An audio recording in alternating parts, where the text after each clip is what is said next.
네, 계속해서 포항에서 전해드리겠습니다. 경북 동해안 지역은 오늘 대체로 맑다가 오후 한때 구름 많겠습니다. 오늘 아침 최저 기온은 영하 4도에서 영하 2도, 낮 최고 기온은 4도에서 6도 분포로 어제보다 조금 오르겠습니다. 바다의 물결은 동해 전해상에서 0.5에서 3m로 먼 바다에서 조금 높게 일겠습니다. 철강 경기 침체로 포항시의 지방세수가 최악인 가운데 포항시가 효과가 의심되는 새마을 홍보 사업에 수억 원을 쏟아붓고 있어 예산 낭비 논란이 일고 있습니다. 중국과 러시아의 공무원 등을 초청해 대학원 학비와 생활비를 대주는가 하면 3억 원짜리 초대형 새마을운동 깃발까지 설치한다고 합니다. 장성훈 기자입니다. 지난 2009년 문을 연 포항시 새마을 발상지 기념관입니다. 당시 청도군과 법정 다툼까지 벌였지만 포항은 새마을 발상지라는 법적 근거를 얻는 데는 실패했습니다. 그런데도 포항시는 기념관 건립과 체험공원 조성 등 새마을 홍보 사업에 100억 원가량의 예산을 써왔고 올해는 글로벌 새마을 인재 양성 사업을 추진하기로 했습니다.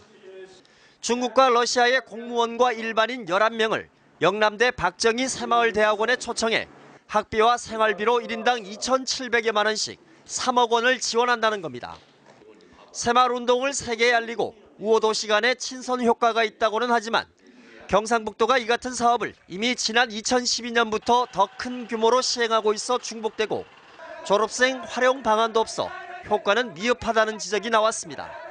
3억이라는 큰 예산을 가지고 수업료와 생활비 전액을 지원하는 이 장학 사업은 정말 실효성이 거의 없는 전형적인 예산 낭비 사례라고 생각합니다.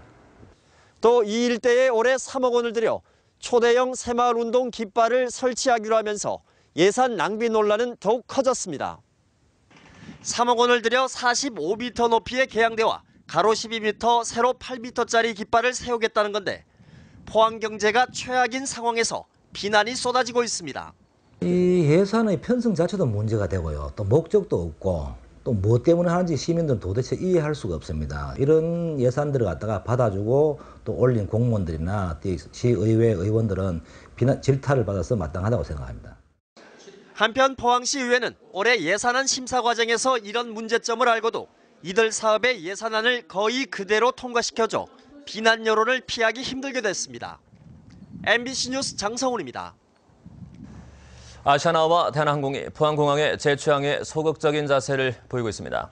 이강덕 포항시장과 박명재 국회의원은 어제 아시아나항공 본사를 찾아 포항공항 재취항을 요청했지만 아시아나항공 사장은 고용과 경영 문제 등을 이유로 종전 수준의 운항에 부정적인 반응을 보였습니다. 대한항공도 이번 주 초 실무자들과 만남에서 재취항 요구에 명확한 답변을 하지 않았습니다. 한편 아시아나항공과 대한항공은 광주 김포 간 노선의 운항 편수를 줄였거나 중단할 계획이어서 포항공항 재취항에도 부정적인 입장입니다. 울릉군의 고용률이 전국 1위로 나타났고 포항시의 실업률은 도내에서 세 번째로 높은 것으로 조사됐습니다. 통계청이 지난해 하반기 시군별 고용조사를 한 결과 울릉군의 고용률은 81.2%로 지난 2013년 하반기 이후 전국 1위를 고수하고 있습니다. 울진군과 영덕군은 61%대, 경주시는 60.2%, 포항시는 59.1%로 나타났습니다. 실업률은 포항시가 2.6%로 도내 23개 시군 중 칠곡군과 경산시에 이어 세 번째로 높았고 경주시와 영덕군, 울진군은 1%대였습니다.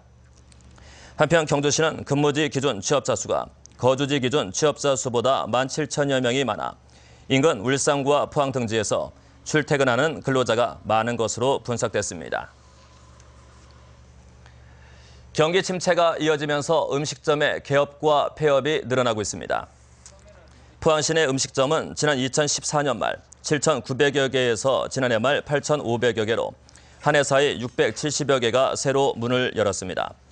폐업한 음식점도 지난 2014년에는 330여 개였지만 지난해에는 390개로 증가한 것으로 분석됐습니다.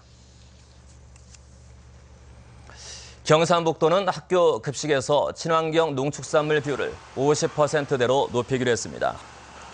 도는 이에 따라 올해 225억 원을 지원키로 한 데 이어 2018년에는 지원비를 275억 원으로 늘려 현재 43%인 친환경 농축산물 비율을 58%로 끌어올릴 방침입니다.